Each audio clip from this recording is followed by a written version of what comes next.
Hello, everyone. Welcome to this climate talk on a topic that is very dear to our team since it touches on circularity. Today, we're going to talk about waste management and reduction in wine production. So welcome to everyone on the other side of the screen.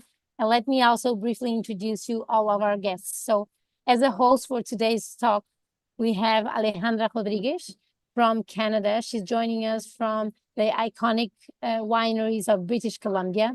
Then we have next to her, or nearest to her, Molly Shepherd, that is joining her from Spotswood in Napa Valley. Then we have Marta Juega, that is joining us from, well, today she's joining us from the Galicia in Spain, but she's actually based in UK at Alliance Wines, wine importer. But Marta is here with two hats. On the other hand, with Alliance Wines, where she's a sustainability manager and winemaker, but also with the company she created called Positive Impact, that through which she created a calculator to calculate circularity in wine production. Then we are joined by David Picard. David is from an urban winery here in Portugal, where I'm also based and where I am today, at Vega Belém. And last but not least, we are joined by Alessandro Zironi from the university. I'm not sure if I'm going to say it well, Udine. Udine, I'm sorry. Udine. And although Alessandro will not like me that I'm saying he's bringing another angle, because he's done a PhD on how to apply Six Sigma and Lean to wineries. So these are, as usual, all companies with completely different profiles, completely different sizes, just like the Porto Protocol. And because if you've been here, you know that I'm going to present Porto Protocol before I give the stage to Alejandra. So we are the Wines Industry Global Climate Action Network, and everything we do is about climate action, about having our community of more than 250 companies spread across the whole wine world share in the most practical fashion what they're doing to address climate change. So by working together and sharing knowledge, we can make a much bigger and much faster impact on climate change. And we know, as the situation is, we quite need this. So above all, we are a community. And if you are not yet a part of this community, consider this an invitation to join us. I also want to bring your attention to a project that is very dear to our hearts and that is taking place as we speak. We just finished it and worked in Barcelona, and we're heading to Alentejo, which is the Living Vineyards Tour. This is a project that is part of a collaborative work network that we have with the same name, that has companies from all over the world that are sharing and working together on learning from each other what they're doing in regards to ecosystems restoration and biodiversity. And now we have one of our members from the US, Kelly Mulville from Piscines Ranch. He's here in Europe, and together with Christina, my colleague from the Porto Protocol, we are conducting workshops in other members of ours across Europe. So with 7 countries, 12 workshops, and one united community, united by a shared purpose, which is biodiversity. So take a look at our social media to learn more. And maybe if you're near one of these countries, you can attend one of these workshops. And that is for now. That's all I have to say. Alejandra, the stage is yours. And thank you all for being here. And I wish you a wonderful and practical climate talk. Awesome, Marta. Thank you. Hello, everyone. Thank you for joining us today on this climate talk. Very honored to be here today. Thank you to the Porto Protocol for inviting me to host this discussion. I'm very excited about this conversation because we have a variety of expertise and different perspectives. I believe that all of these perspectives really paint a full picture on waste management and reduction opportunities across the wine production value chain. We have producers who are really close to the ground in the day-to-day of realities of making wine. We also have perspective from the world of distribution and hospitality, where we will learn more about what happens once our wines and the bottles leave the winery, and more an academic and analytical side, where data methods and even certification frameworks help us understand waste and how we can improve in a more structured way. Without further ado, I want to start by setting the conversation and really asking all of our panels, what is the work that you guys do around waste reduction, and what comes to mind when you think about reducing waste in your own work? So I think we could start. Marta, do you want to start with that question? Yeah, sure. Thank you, Alejandra, and hi, everyone. So as an importer, you can imagine that we don't produce wine itself. So basically, we just move cases of wine from one country to another. So we focus of anti-waste policies and anti-waste activities regarding what we do in our facilities, no, in our warehouses, for example. An important waste of stream for us is related to cartons, for example. We focus a lot of efforts on trying to reduce the amount of cartons that we throw away, because we receive cases from suppliers from with different formats and different shapes. And sometimes we are able to reduce these cartons, but sometimes we just need to just throw them away because we need to allocate these bottles, no? And prepare order for customers with different wine styles in the same case. So we have focused a lot on how we reduce the amount of carton that we throw away as a business in the last couple of years. So the anti-waste policies are quite focused on that area. We have also created a policy in order to decrease the level of waste that we generate in our wine events, because I think that is a missing scope, no? When it comes to wine businesses, we tend to forget that in the tastings, in these tastings and in these events, we also generate a significant amount of waste that we can decrease with the right policies and the right standards and action plans. We are able to reduce. And all these activities are highly controlled with data. We tend to have good data collection systems in place in order to analyze on a quarterly basis to understand if the actions that we try to implement are correct and maintain a proactive approach. Okay. Awesome. That sounds very interesting. I think that connects very good with Molly and that true certification that Spotswood holds. Molly, do you want to give us a little bit of insight on kind of what waste reduction looks in your own work? Yeah, absolutely. Hello, everyone. Yeah, my name is Molly Shepherd. I'm the Director of Winery Strategy and Environmental Manager here at Spotswood. My background's in winemaking, not in waste necessarily, but learn a lot and have learned a lot on our journey here, mostly through starting to track our greenhouse gas emissions, honestly, and doing full inventories on that side and realizing how much opportunity there was for us to be thinking about our diversion and what actually is happening from a diversion perspective here on the property. We obviously have a few different major types of resource. I don't like to say waste, right? I feel like most of us are probably people that don't like to say waste because they are also very like resource heavy. And circularity is something I'm sure we'll talk about at some point. But pumice is a big one for us, obviously, here at the winery. We have an estate vineyard, so we have a lot of grapes, a lot of plant material, as well as a lot of shrink wrap. So that's been like the biggest thing for us to want to start to work on, really creating some sort of a circular situation with shrink wrap here in the Napa Valley as a community, more of a grassroots initiative. So that's something we could talk about maybe a little bit later. But cardboard as well. So we decided to apply for a true zero waste certification about 5 years ago now.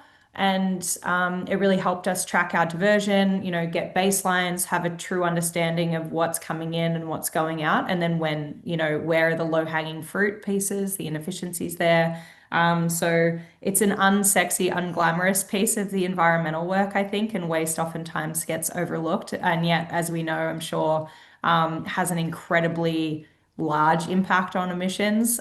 So yeah, it's been a journey for sure, but that's our piece for this conversation. Awesome. Thank you very much. I really like, and what gets me excited about the waste topic is that it's really a system thinking, and it makes us look at other types of waste. We usually think about waste on like what ends up on the bin, but there are so many different types of waste that I'm very excited to touch on different perspectives about how do we see waste. And I think this leads me into David. I think David, day-to-day operations as well. You're a smaller winery, so you have a lot of experience in terms of policy advocacy as well as collaboration for waste reduction. So would you kind of introduce yourself a little bit and let us know what are your kind of what comes to mind when you think about waste reduction in wine in your own work? Hi, I'm David Pickard from Adega Belém, which I run with my wife, Katarina. We are both actually academics, former academics. We have turned winemakers 15 years ago and now run an urban winery in Lisbon. I prepared some slides, but maybe I can show them later that would illustrate what I talk about, how waste or material can be used or reused or not be used or not even appear in the winery.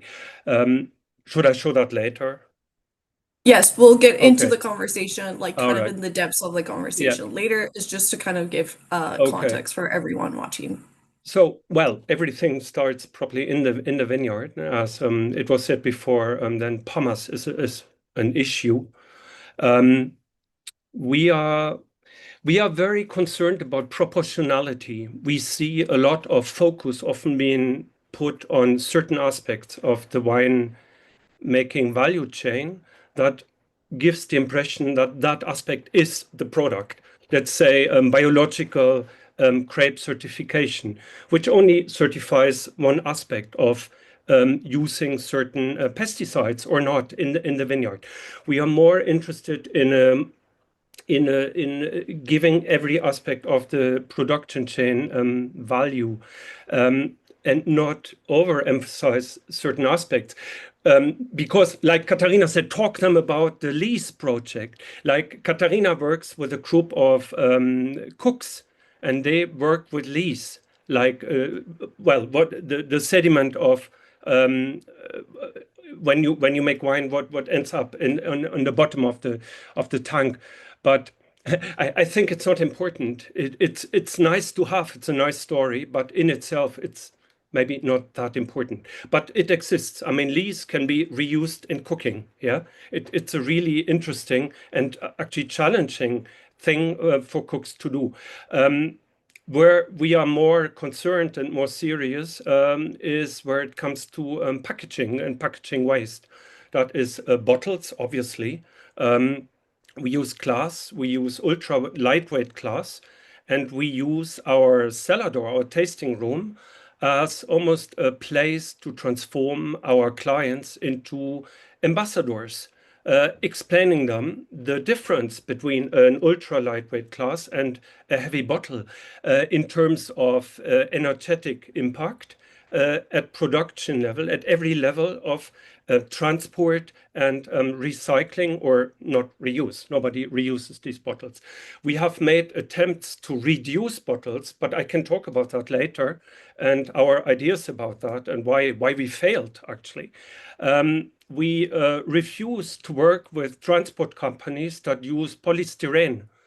And some transport companies impose polystyrene as a packaging material for business to client deliveries.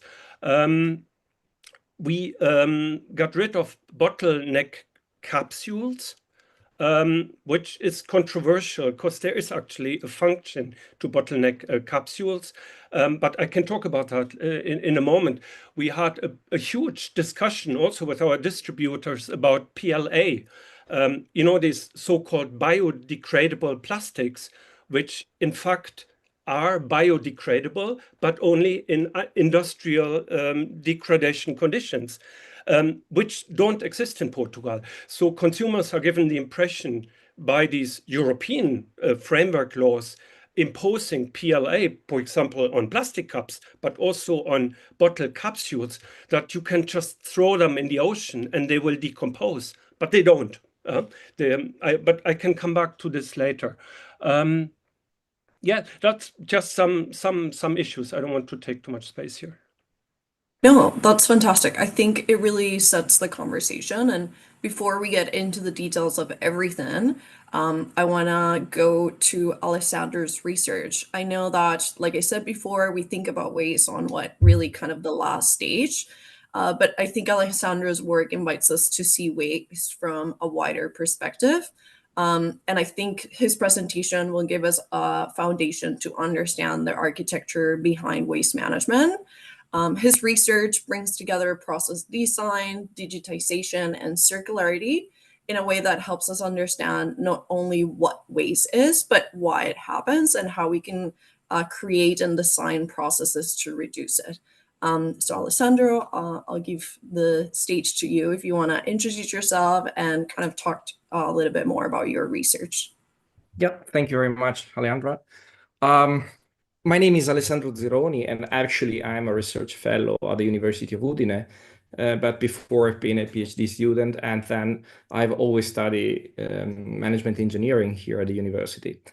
After my bachelor, I started to work inside this sector as a consultant because my father was and is actually an important professor here in winemaking.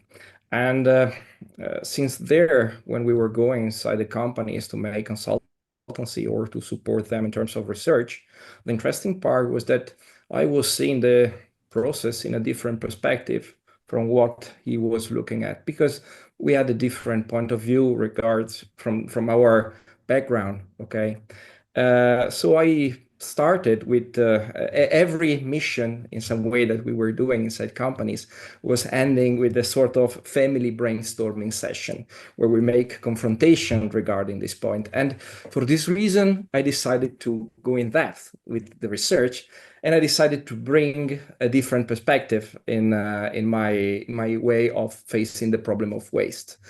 For this, this was the launch point for where I decided to face the sustainability and the waste reduction from a more round point of view, more, I can say, from different perspectives. One of these perspectives that we will see this evening is the lean management approach. That is an approach that is interesting because it doesn't focus on the reuse, recovery, but it works if we consider the European Community reverse pyramid, and we will see later a connection with the waste management, it works on the stage of the prevention. And that's why I think that's interesting and match perfectly with what Molly, Marta, David, and also you, Alejandra, makes. And that's, I'm sure that's going to be an interesting topic for matching ideas and confront each other's. If you want, I can start with to show the presentation because I prepared a very brief presentation to, wait, I should open it. Wait a second. Okay. Sure. Can you see the slides? Yep. Yeah, we can see your slides. Okay. So as you can see, I'm not only a research fellow at the University of Udine, but also part of the wine operation and supply chain management group of the University of Udine. We are a group of researchers and consultants that operate in direct contact with the company, winemaking company of the sector. I don't know why. Okay. The topic, my research topics that I decided to go in depth during my first PhD and now my research fellow are these 5: the Six Sigma, the lean management, the energy management, water management, and Industry 5.0. This evening, we will talk about the lean management that, for who doesn't know, it's a customer-oriented management approach that was born in the automotive context, especially in Toyota, and aims to identify and eliminate the waste that in the lean area are called MUDA, and are the 7 classified in 7 categories that you see here on the right side: the treatment, the transport, the movement, the weighting, the overprocessing, defects inventory, and overproduction, in order to foster the continuous improvement of the company.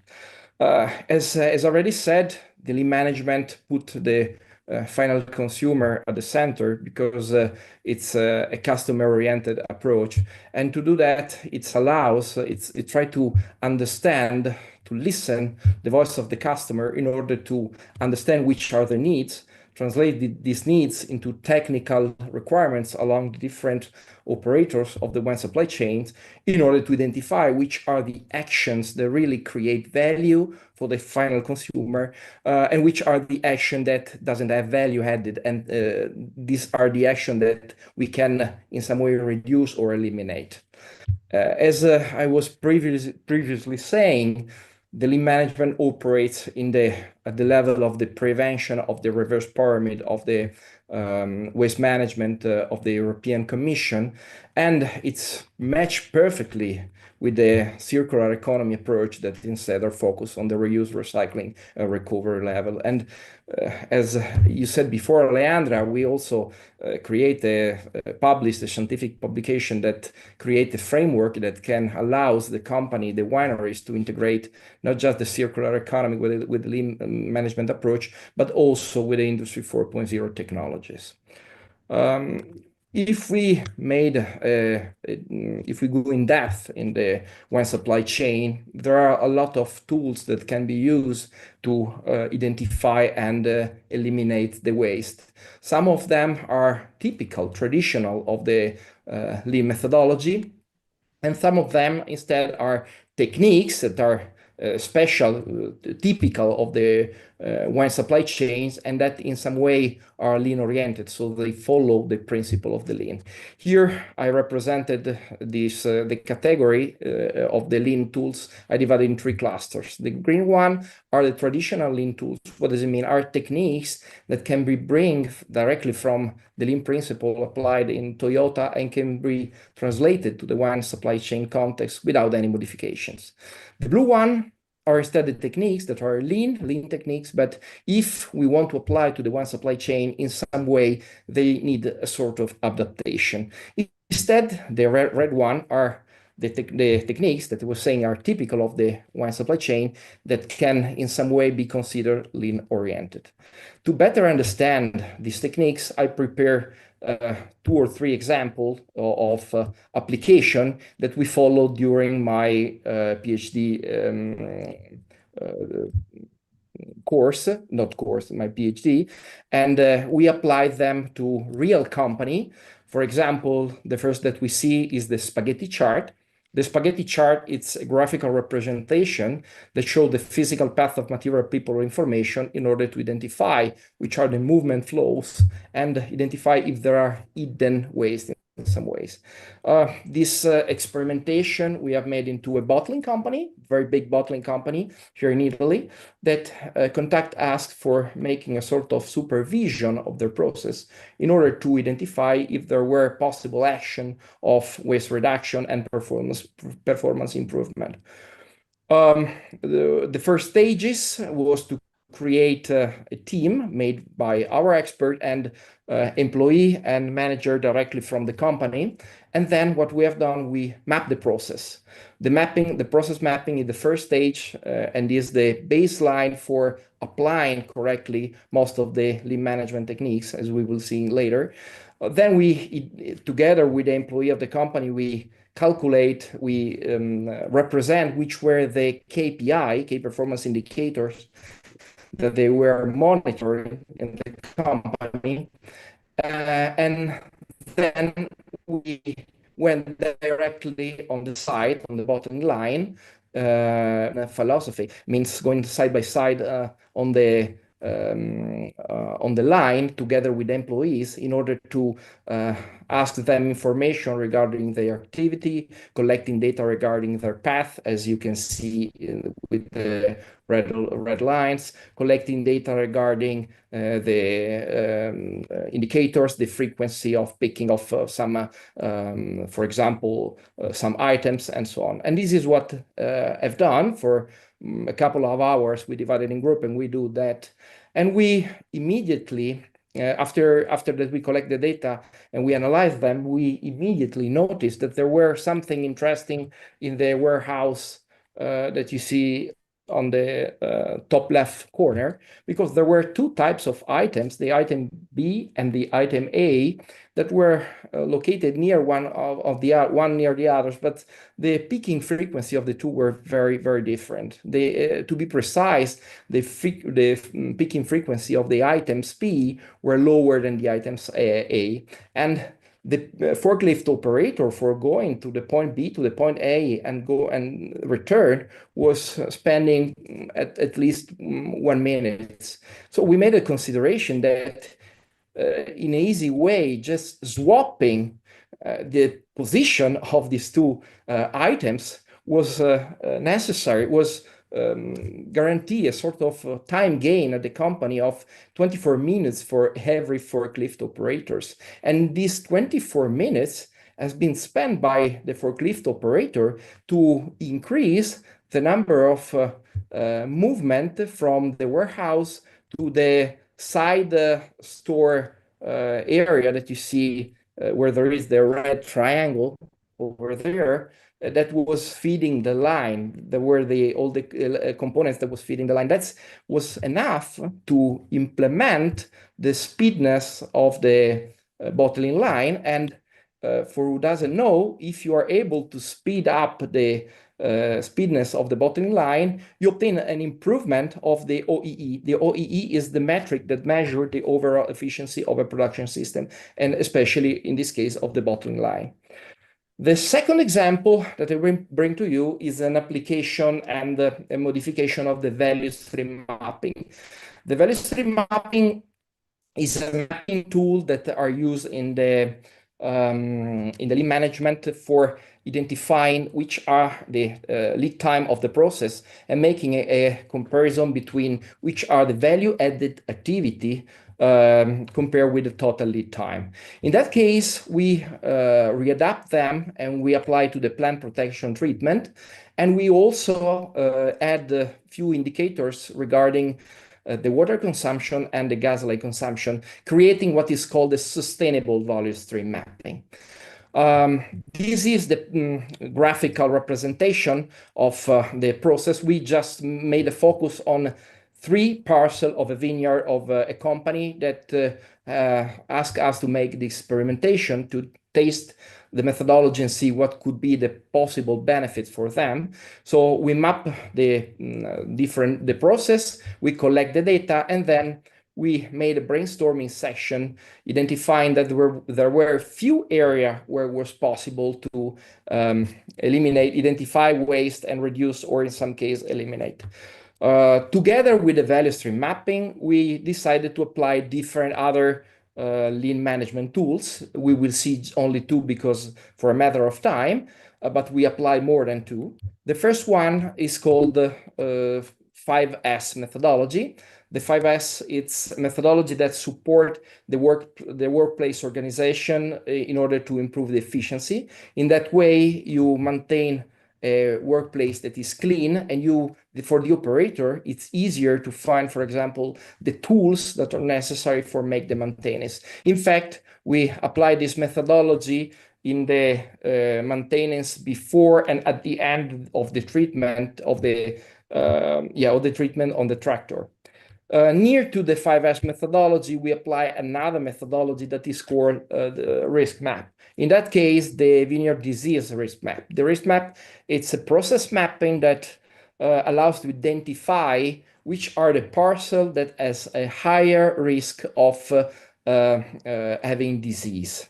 And we notice immediately that the application of the risk map at the 3 parcels identify that the parcel 1 and 3 has a higher risk, instead the parcel 2 only have a very low risk of disease. So for this reason, we evaluated that it was necessary to treat the parcel number 2 at the same time with the same number of treatment of the parcel 1 and 3.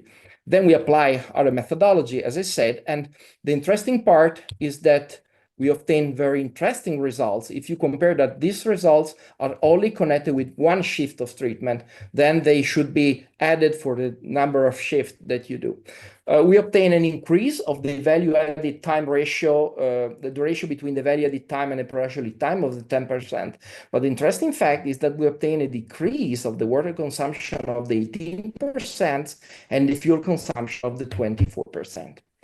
Now, there is a last example that I don't have the time to explain in detail, but I will give you, in any case, the indication on the right. This is the scientific publication where you find the application and also the case study, not just the theory, but also the application of the case study. That is the example of a methodology that is typical of the wine supply chain, that is called ingredient-based production, that we, in some way, it's a lean-oriented methodology. This methodology, it's incredible because it doesn't not just help you to identify waste, but also to control and reduce the variability to the market. And this is exactly what, Alejandra, you were saying when you say that I study Lean Six Sigma. Lean management focus on waste. Six Sigma is another managerial methodology that focus on the reduction of the variability. Combined together, they go to identify waste, reduce the variability, and go in order to find which are the root causes of the problem. And this methodology, the ingredient-based production methodology, it's super powerful if you put together with these other three methodology that are called potential quality index, berry sugar loading, and berry sensory assessment. That are three methodology, lean-oriented methodology that can be applied in the vineyard. Together, they are an incredible lean team example of winemaking techniques. The results, as you can see, are lead time reduction, energy reduction, better use of byproduct, and reduction of the wine variability. I leave you the research if you want to go in depth with that. And also, I leave you some indication about books or scientific publication, if you or website, YouTube channel, if you want to go in depth with that kind of approach. Here, last but not least, my email if someone wants to contact me and ask for further information. Okay. I've ended up my presentation, Alejandra. Hope everything is fine. Thank you, Alessandro. I think that gives us a really good perspective on waste. That's not just material waste, but other different types of waste and how we can approach our operations from a resource efficiency side, but as well really looking at certain data points that will help build that waste management and help reduce waste. One thing that it really strikes me about your research in general is that it really built a truly multidisciplinary team. You have to work with vineyard people, with winemakers, cellar technicians, engineerings, and operations people in the ground. I would like to know more from you, kind of why this diversity is essential for applying some of these principles in terms of cross collaboration.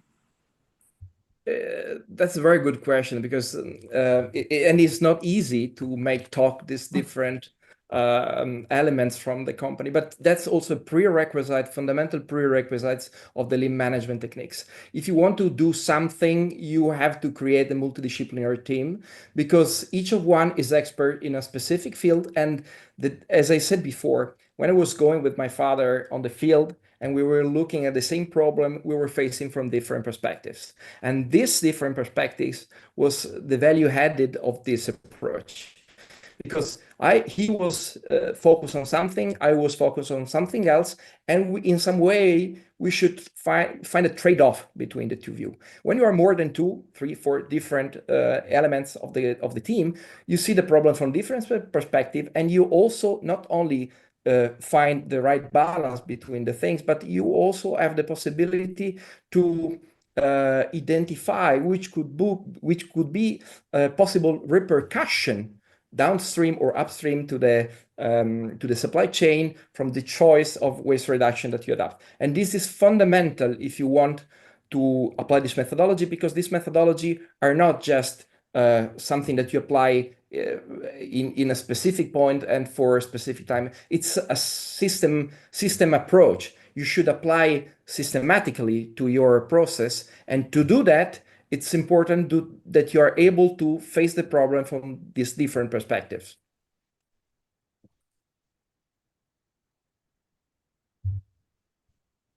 I cannot hear you anymore. I don't know if it's only Yeah, problem. you're mute. Yeah, I think I always say sustainability is it good now? Do you guys hear me? Yeah. Okay, Yeah. perfect. Don't know what happened there. But I was saying that I always say that sustainability is a team sport. So I really like seeing how the systematic approaches also require everyone in cross collaboration, not only from like within teams within the wine production, but between different sides of the value chain of wine. One question before I get into the deep conversation with everyone. Is that it seems like you really looked at ways not just from a material side, but from a time side, from efficiency and resource use. Was there anything in your research that you identified that is often overlooked for wineries or in the wine process that we should be talking about more when we talk about waste reduction? Actually, you catch the point, because sometimes when the winemaker and the agronomists are focused only on the indicators that, for example, are connected with the maturity of the grapes or the fermentation trends and so on. Instead, sometimes they lose the attention on other parameters that are quite at the same important. Remember that when we talk about the waste location usually it's focused where the process in some way interact one with the others, and there are three elements that should be considered: the resources, the process, and the person. That's the triangle that we should consider, and these three elements impact on the quality of what we do.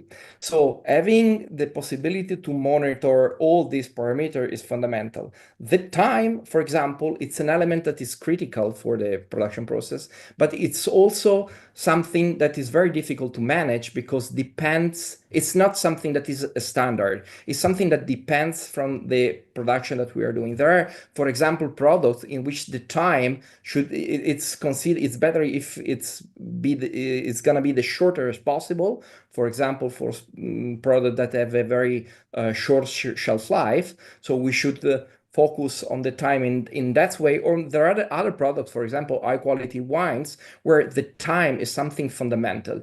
But it doesn't mean that we should consider, in that case, all the time for the aging that we want.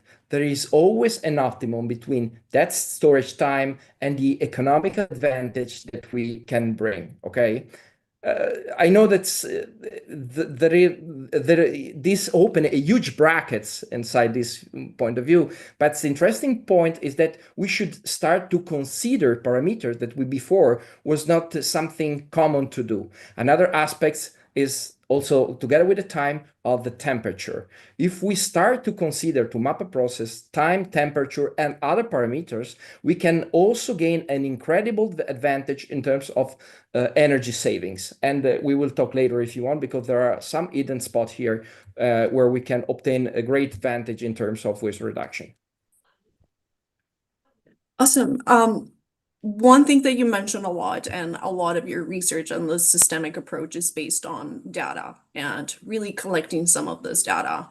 Would you give us a little bit of insight on if a small winery would want to start this systemic approach to start applying some of these things? What are some of these data points that they should start looking at? And what do you think could be some challenges for some smaller producers to adopt some of these practices? It's a me question or to all the audience? Yes, I think to a few people here, but we can start with you. I think, Marta, you can kind of weigh in some of this data management side as well, and then we can bring in Molly and David from like a in the ground perspective from that side. I can throw the idea and then the other can join, because from the perspective of the lean management, it's to improve the Kaizen, so the continuous improvement is something connected with small steps but and with results that you can obtain easily. So big wineries, small winery, it's not a problem of dimension, it's a mindset.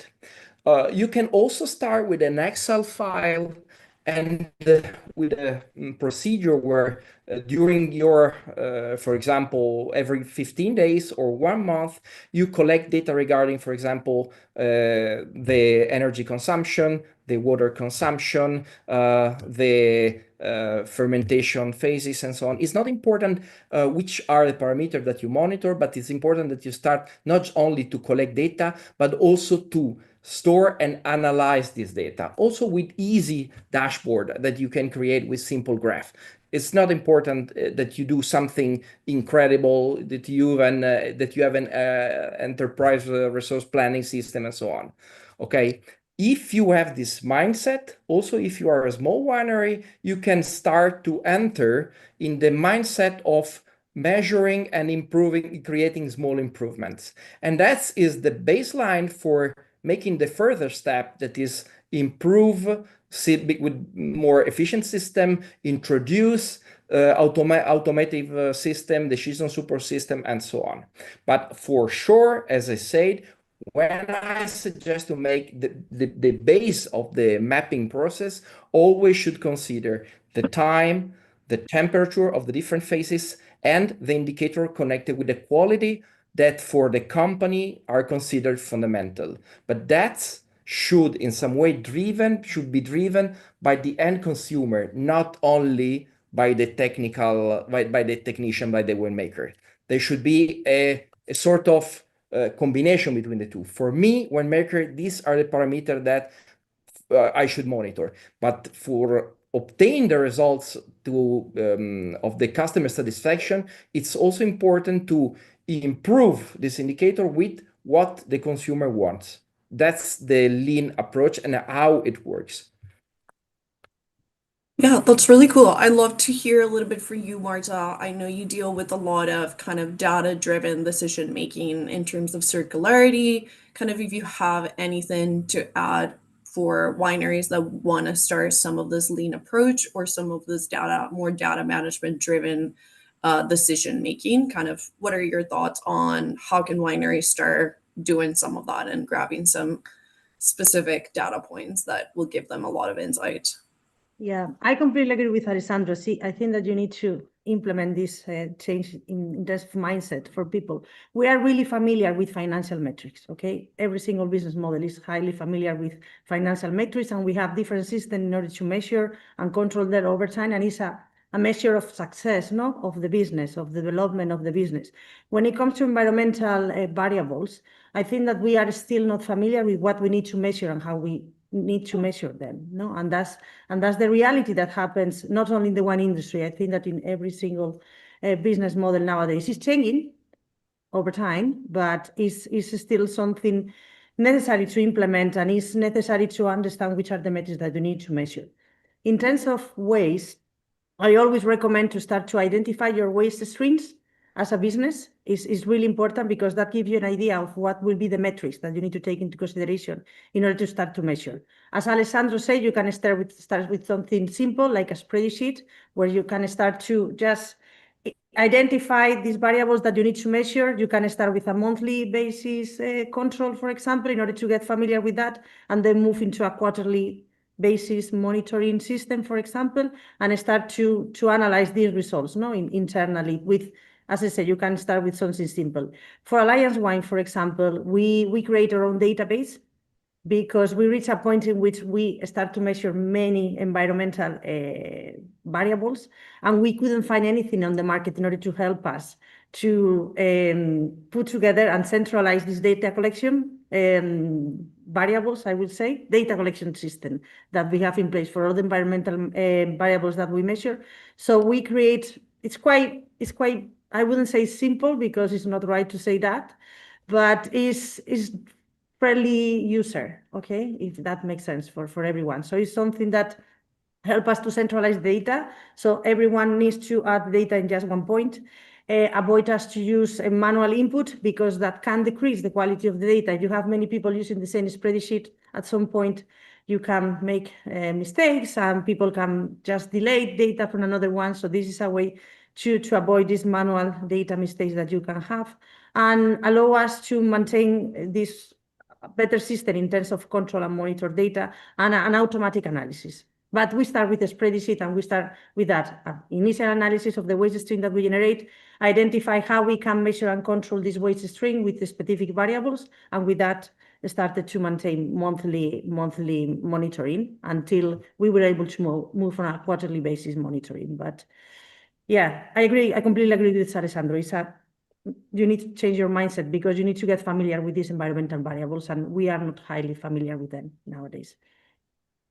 Yeah, I always repeat this, but if you can't measure it, you can't manage it. I sound like a broken record with this, but it's really good to hear from different perspectives that also a spreadsheet works. I know we have like an ultimate idea of having a centralized environmental management system, but really start getting familiar and really having conversations within your operational teams about these metrics, at least for people to start identifying them.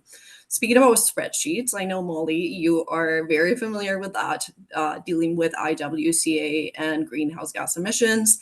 You're also, Spotswood's also certified True Zero Waste. So I would love for you to give us a little bit of kind of your experience with True Zero Waste.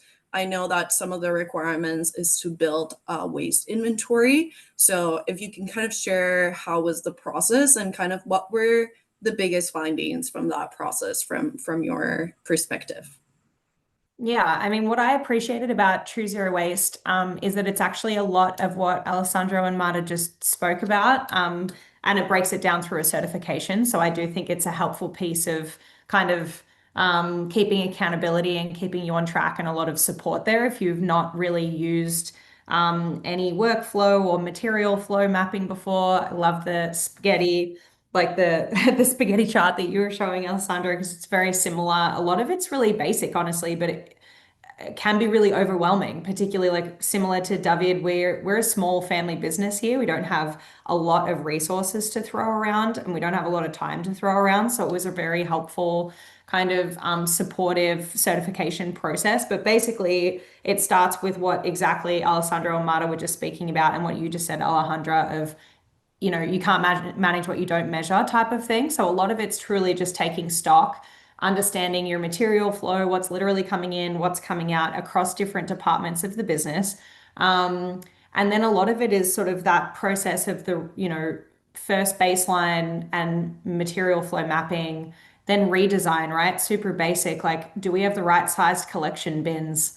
Like, really basic stuff. Like, I was so surprised that all of our bins were half full every time they were getting collected, and then we're getting sent diversion data that's actually double what is true because the bins are never full when they get collected, right? So there's all these really silly basic things that it's like, okay, right sizing your containers for starters was a huge piece of actually being able to accurately measure for us. We can get reports sent from our hauler. So a lot of people, are part of a municipal waste hauling facility. They can be really helpful with actually providing that tracking for you. You don't necessarily have to be doing all the tracking for you. If you're part of a municipal waste hauling system, they track it all anyway. So a lot of the time it's a simple request. Like, they don't send it automatically, but if you email your hauler and say, hey, I'd like a monthly report on what you're picking up from here.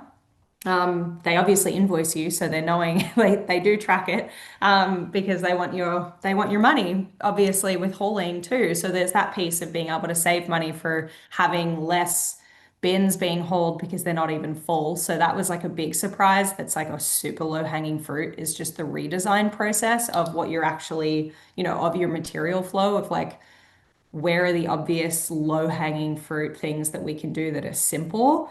There's obviously the reduce piece. So True Zero Waste basically is like redesign, reduce, reuse, re-earth, then recycle, right? Like, you're trying to go through all of these other processes first of thinking about what resources you've got on property and where they're going, and can they be used for something else? Can we change systems, to Alessandra's point of like a systems level thinking? is there, opportunities for reuse or redesign here on property before we then pay someone to come and pick it up and send it somewhere that likely ends up in landfill anyway? So all of those first steps before, recycle is the last option ideally. And then obviously you do have a small amount of material that goes to landfill still now. But I think it's that paradigm shift. It's that mentality of trying to think of truly shifting the mentality of like, we have waste that, we don't want here anymore and we just don't want to think about it. And I must say, certainly I'm an Australian, but I live here in California, and there's a lot of convenience thinking here of like, I just don't want to think about it, and I'm happy to pay someone to come pick it up. I don't really care what happens to it downstream. And I think there's a lot of of a paradigm shift, of a mentality of like, these are resources, like truly, and like we can actually save money and make money. So I actually helped start a zero waste collective here in Napa Valley for shrink wrap, because the amount of shrink wrap that comes out of Napa Valley from bottling, from warehousing, like it's a very high intensity wine production region, but most places don't have anywhere to store shrink wrap. They put it into their mixed recycling. It ends up getting contaminated and then sent to landfill here. We're a very diverse and beautiful natural landscape that doesn't have much infrastructure for landfill, and we're going to actually have a lot of our landfills declassified in the next 10 years. So waste is a serious thing here for us in Napa Valley to be thinking about. So we actually all go together and collectively store our shrink wrap. I think we've got about 50 members now, 50 wineries that are collecting and sharing grassroots materials to then sell to a company called Trex, which uses it to make furniture and playgrounds and things like that. Any one winery by themselves would be too small to like have enough to actually make it economically viable to do that. Like we don't create enough plastic to sell it to a large company like that. They're not interested in our 2 half-ton macro bins of plastic.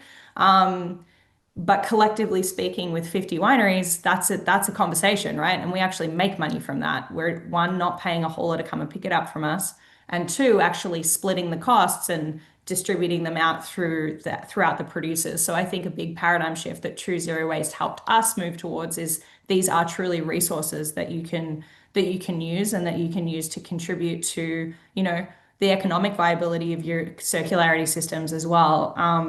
You shouldn't be necessarily paying a hauler to come and pick up something that's literally at some point going to be worth more than gold, theoretically, 100 years from now. So I don't want to monopolize too much time because David hasn't spoken yet, but that's a few things that I think we learned from True Zero Waste.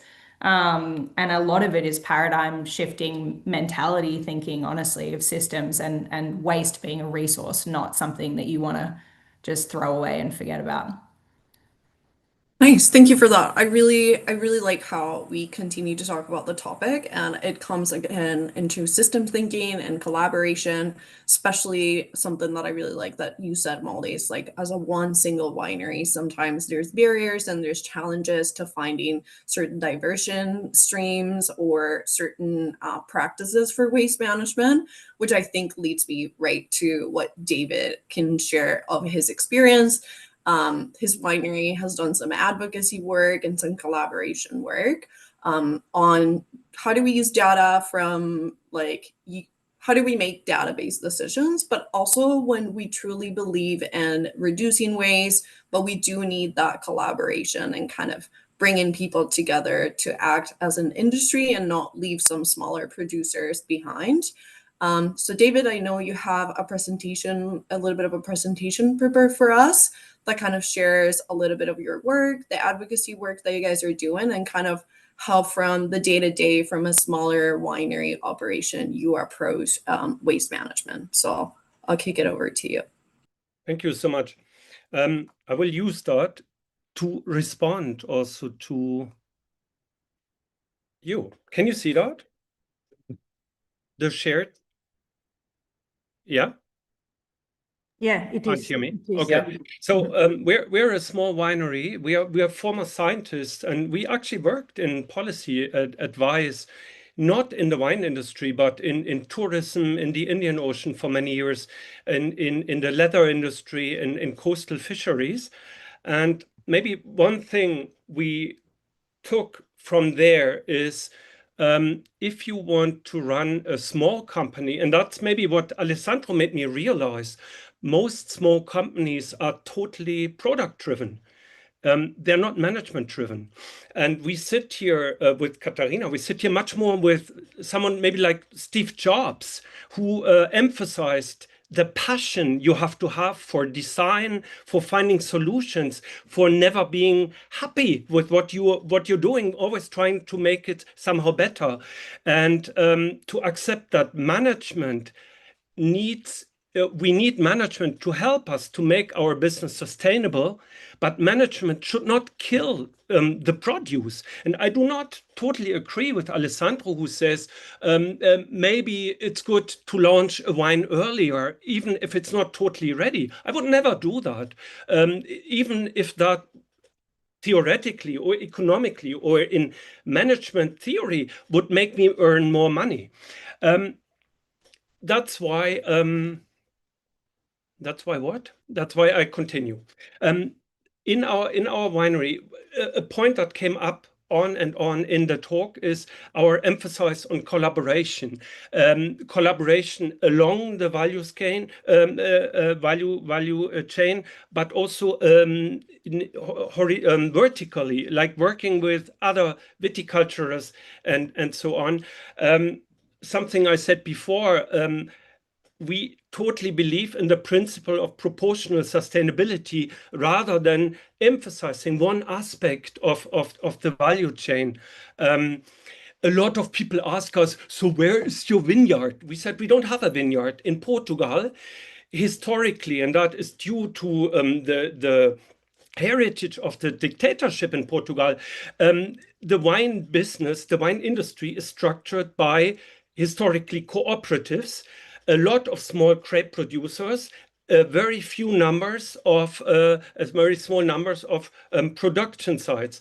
And that's how we work. We work with different grape producers, but that somehow for many people says, oh, that's kind of less worthy because you don't kiss every grape. We say, no, does the baker have his cornfields? No. The cheesemaker has a cattle of sheep or cow? No. So that's aspects we really value, and in that sense we are really concerned about fair pay, which none of the certifications, for example, take into consideration, or working in eco-diverse agro landscapes instead of huge monocultures, and waste reduction, which is what I will talk about now more.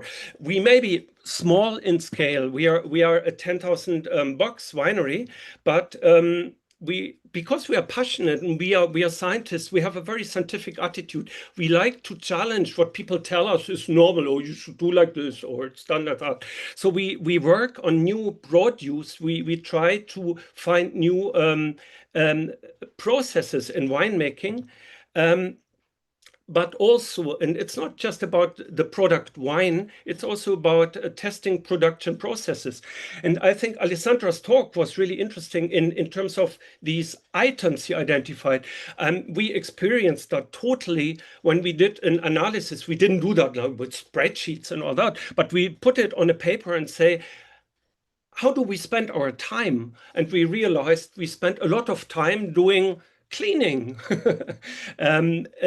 or certain works that we could delegate, and we have done that in the past, which made the company more productive. The same for workflows in bottling, in whatever, filtering. These small innovations, we didn't do really an analysis or a study, but they came in a day-to-day stepping back and looking at what we're doing. And this STEAM approach is really, I think, going in an interesting direction. Some examples.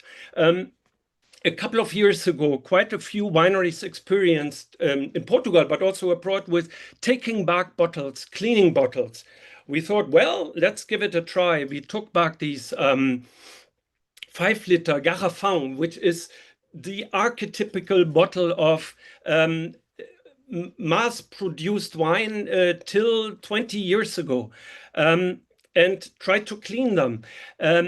It was a real pain in the neck, in the sense of cleaning them. It took us a week to clean them. A lot of product, a lot of water, a lot of sand, to bottle a premium wine, a Grande Reserva wine.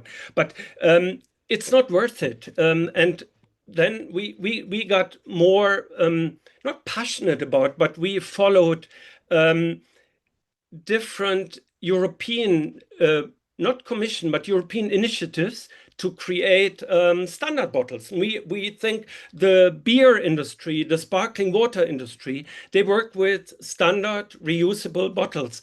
We read a couple of studies that say that reusing a bottle takes 30% of the energy to clean it when compared to recycle a bottle. There are just some schemes, they're not exclusively these. Many of these come from Germany, many have been tested, many are collaborating with Spanish and Italian producers. And we think that once we get to standard glass bottles, be it five models, we can also address a problem Martha mentioned in the very beginning. Boxes are getting thrown away. Once we have standard glass bottles, we can have standard cardboard boxes because they fit in securely and can be stacked on a pallet. Wine Mehrweg, a German project that actually takes back and cleans bottles, saying that cleaning bottles only makes sense if you do it on a huge scale, like in the beer industry and other industries. It allows to reuse a bottle 50 times. That's what we are not doing that, obviously, but that's where we would like to get at. And we hope the Porto Protocol can take an important initiative here. Plastics. There is a lot of plastic hidden in the production chain of winemaking that consumers don't see. A lot of people, like us including, I don't want to put us higher than we are, like focus on, these shrink cups on the bottles that are traditionally made of PVC. Then people in the last 5 years came up with PLA, which they say is biodegradable, which it is under certain circumstances, but in industrial composition kind of reactors at high temperature. Consumers are given the impression that it's bioplastic. You can just throw it in your garden, but you can't. They don't decompose. They create as much microplastic as PVC does and other high-density polyethylenes. But there's just one study, but there are many studies. I'm not inventing this.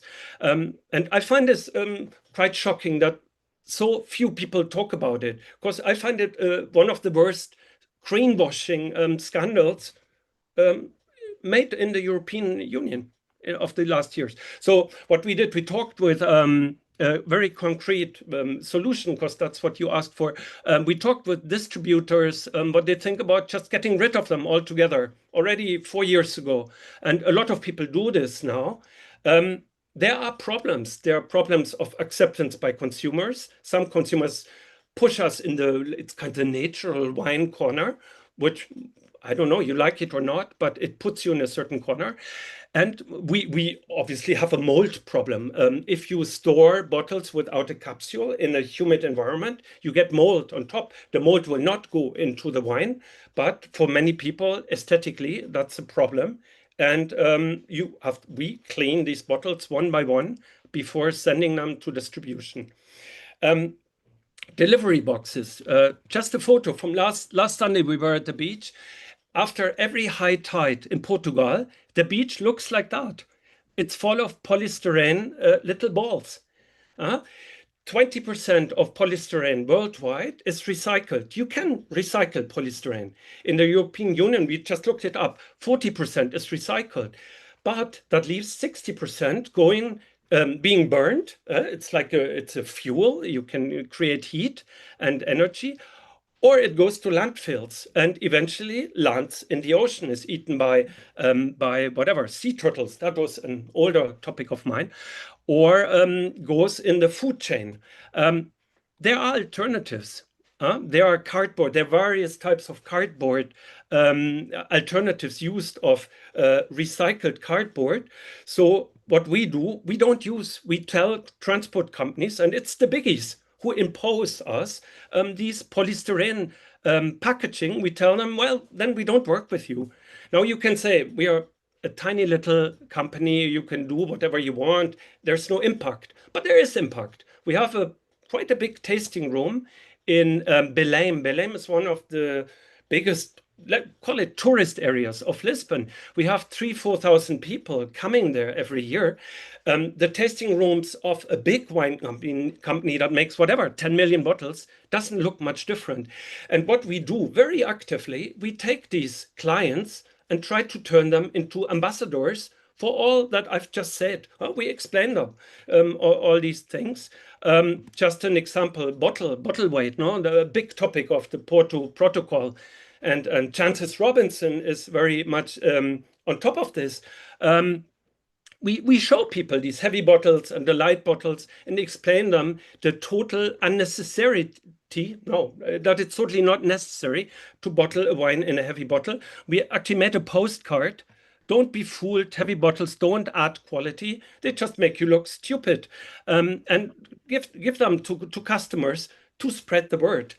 And I don't know, you can say it's just 4,000 people, but if more wineries did that, then that would be a lot of people. People who do wine tastings in Portugal typically are opinion makers, not in the wine industry, but in other social spheres. So that's just a couple of examples and two small responses to you. Thank you. And we are happy to collaborate with whoever wants. Yeah, I think this is very, very interesting, and I'm really happy that you share a lot of like in the ground examples with all of us. It really shows us the power of that value-driven paradigm shift that Molly was talking about, really asking the question of how we continuously do better and how we can bring people and even customers and that educational perspective. It's a huge part of waste management, and I think of sustainability in general that gets overlooked. I know we're quite a bit over time, but if Martha, if you have some time, I would like for you to kind of take us to more of that consumer side. I know you launch an anti-waste policy. We touched with policy a little bit with David and kind of how that influences both a regional perspective, but from a corporate side as well, how policy is important. You launched this anti-waste policy. If you can tell us a little bit about it and a few takeaways that some of the audience could take and kind of some practical solutions for waste reduction in the consumer hospitality / event side. Okay, thank you, Alejandra. This way, and we call now circularity policy because the first version was created in 2023 in collaboration with the Sustainable Restaurant Association. They help us in order to create the initial version. It's available on the website, the first version. It is true that we need to upload the last version, which happened this current fiscal year. Basically, what we wanted to do with this policy is to try to approach and minimize the organic and inorganic waste that we generate in these tasting events. Because as I said before, I think that sometimes we tend to forget that every single business model in the wine industry will hold a tasting event at some point. Either you have a tasting room or you are a wine importer as we are, you have your portfolio tasting events once per year. Well, once per year is the biggest one, no? But you have several over time. Different, as I say, different formats for tastings, but we all share the same type of events, I would say. What we wanted to do with this policy is to first start to analyze and define the waste that we generate in these events, because can be quite diverse and different to what we generate in terms of waste as a business. And I'm a kind of person that believes that when it comes to waste that we generate as a business that we cannot avoid, we should look for revalorization activities or initiatives. In this particular case, we focus a lot on how we prevent, the amount of waste that we generate at these events, and then we'll go to bins in this particular case, because the amount of waste that we generate is always lower than the amount of waste that we generate on a daily basis in a business. So it's more about prevention, as we discussed and Alessandro mentioned before. Takeaways, I will say that things that happened to us is we started to pay attention to wine. The volume of wine that we serve is really, really important, because when you are able to measure that, you are able to reduce the amount of wine that you will waste at the end of the event, and we are going to have more full bottles by the end of the event that you can reuse in order to be sold, for example. So I think that sometimes we don't pay attention to the volume that we serve, and we tend to, well, we do, but not we don't formalize a system in order to regulate that, and that's really important for us. Cartons, again, cardboard is an important sort of waste for us. So we are thinking about reusable options of cartons for wine events, for example. That's a project that we have in mind, because we realize that even we try to reuse them as much as possible, it's a massive waste stream in these wine events.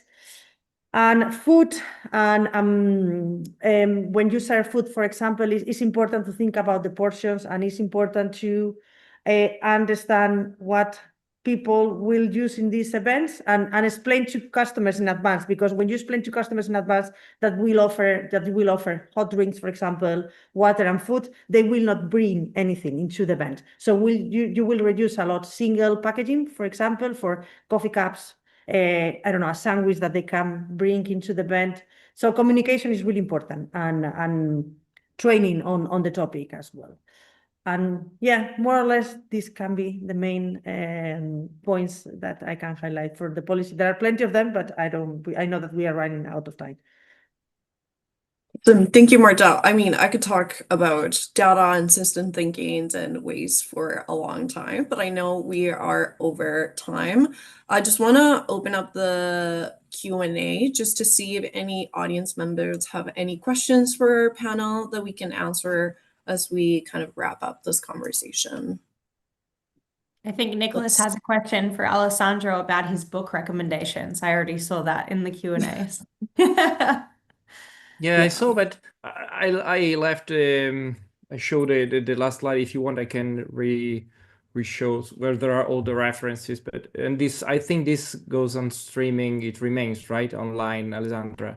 So if you want, you can go back to that slide. But if you want, I can share it again. It's not a problem. You can throw it in the chat too if you wanted to. Yeah. Right. Maybe a I'll do few it. of your favorites Correct. or something. Correct. Yeah.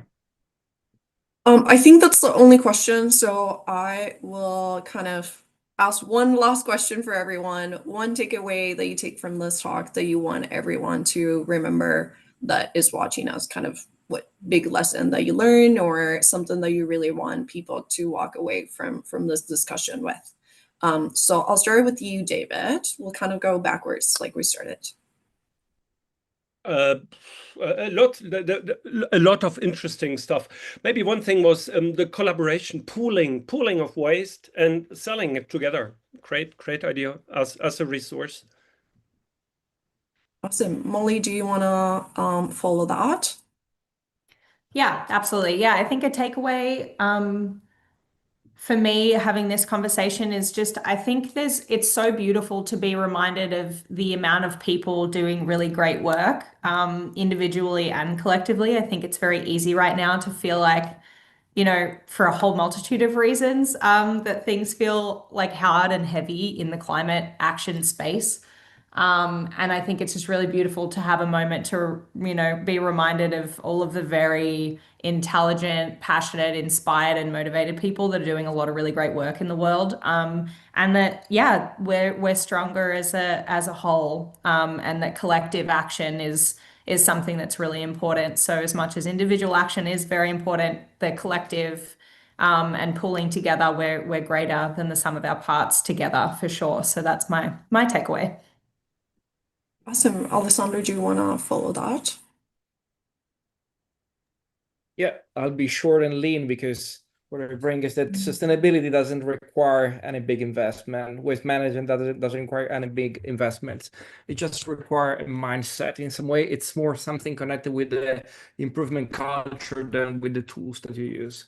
So tonight, I think that tonight we had a very great example of all what is possible to do from different perspectives. And I think that anyone can bring something from each of one and do the best in this company to apply something about that in order to improve the sector, not just the company, but also support the improvement of the sector in the direction of the sustainability transition.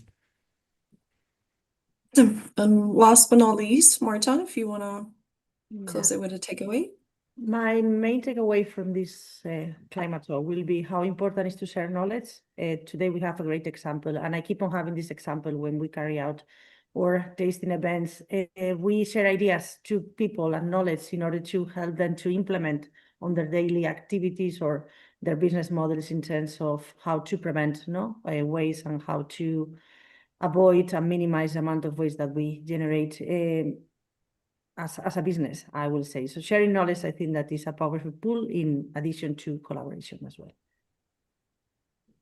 Awesome. Well, thank you everyone for sharing your perspectives. I think we kind of walk away with looking waste not just as another thing we have to manage in our operations, but really tells us a story about how we are approaching like our systems, how we are approaching our operations. And it really gives us opportunity to look at waste as a value added for our operations, and also look at waste not just from what ends up in the bin, which is still super important, but look at it from a more holistic perspective. So I'm really grateful for all of the panelists that gave your expertise and kind of your experiences. We will have this for recording, so any links or any like that, feel free to rewatch this again. But thank you all so much, and I'll see you soon in the next climate talk, hopefully. Thank you, Alessandra. Again, thank you, everyone. Awesome. Thank you so much, everyone. Have a good day. Bye. Thank you.